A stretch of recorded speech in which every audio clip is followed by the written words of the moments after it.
In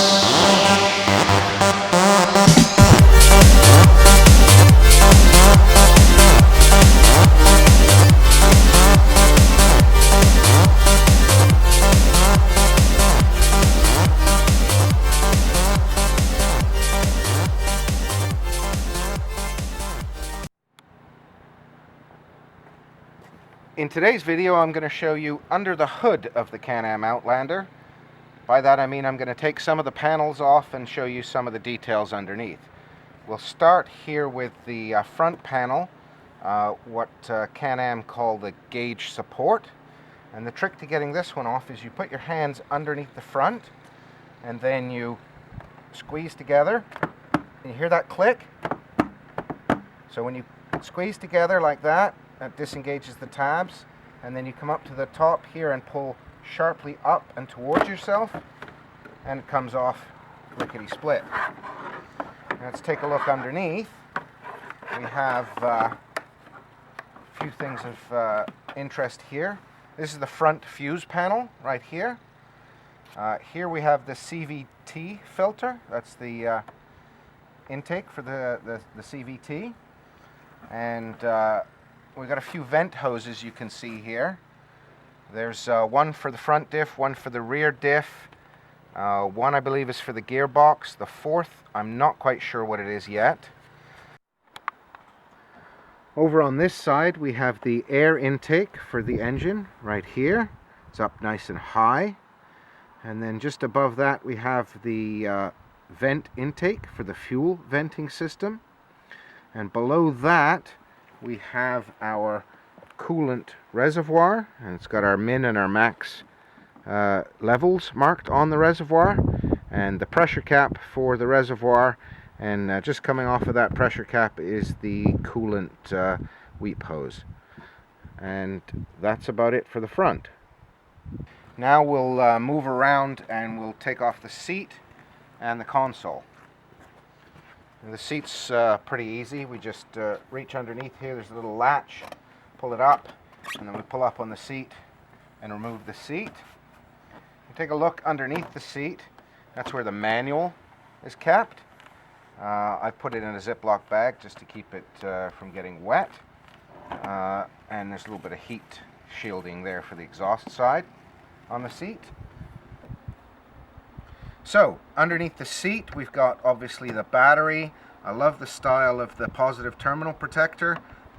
Protects fine, and it's easy to get out of the way if you need to get to the terminal to tighten it or add a connection.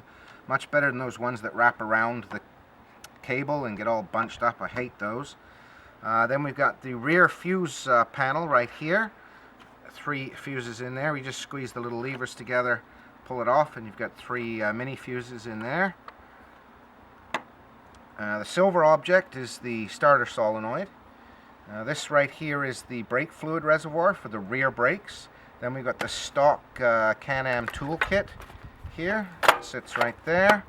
And this little connector right here, that's the diagnostic port connector. That's what the dealership connects to when they connect it to the BUD software, hook it up to their diagnostic computer.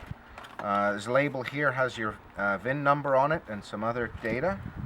So that's pretty much it for under the seat. Now this panel here, this is what Can-Am calls the console, and your air filter is underneath there, so we'll take it off. Pretty easy to do. You grab the handle here, pull up sharply, and you see the 2 pins come out of the grommets, and then you just kind of wiggle it back and forth to disengage these tabs here from the front. I'll take that off out of the way. Right here's where your air filter is. To remove it, you just turn it rather stiff, counterclockwise like that. Take the cap off, and then wiggle out your air filter. And there's your air filter. Pop that back in there like that. Make sure it seats. And then we put the cap back on, like so. Turn it, you hear that click, and it locks. That's pretty much it for under the console. Now I'll go over how to put those pieces back on. Put the console back on, you place it underneath the handlebars there, and you just make sure you get those tabs in the front lined up like that, and then you put the grommets back, the posts back in the grommets, and just press down. You hear it snap into place. That's that locked into place. The seat's nice and easy, a lot easier than other quads I've had. Just the two front tabs just go up underneath here, like so, and then what you're going to do is you're going to put these two posts here. You're going to put those into the grommets at the back here. So place the front tabs up like that. Make sure those posts are in there. Just give a sharp push. You hear it snap into place. Give it a little tug. Make sure it's attached there. So that's the seat back in place. Now we'll move back around the front. Okay, so back at the front, to put the gauge support back on. First thing, we want to make sure that the wiring harness for the multifunction gauge doesn't get trapped, so we sort of tuck that through the gap there. And then there's a couple of tabs at the bottom here. We want to get that down into place. And then we press down firmly.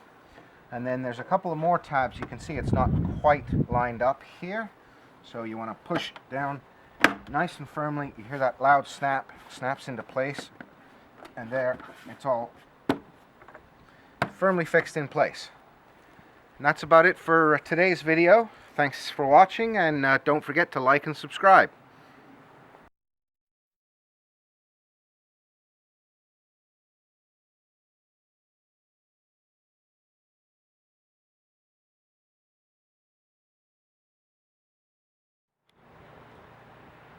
Okay, so in today's video I'm going to show you under the hood of the Cut. The fuck you?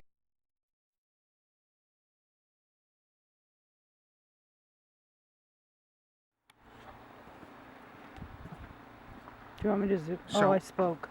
It's alright. Start now.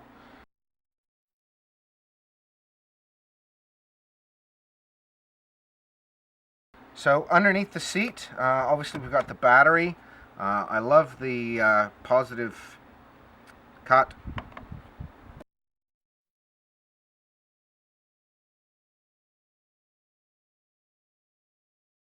Our coolant reservoir right here with our min and max levels marked on it, and obviously our pressure cap for the reservoir, and just off of that is the coolant cut.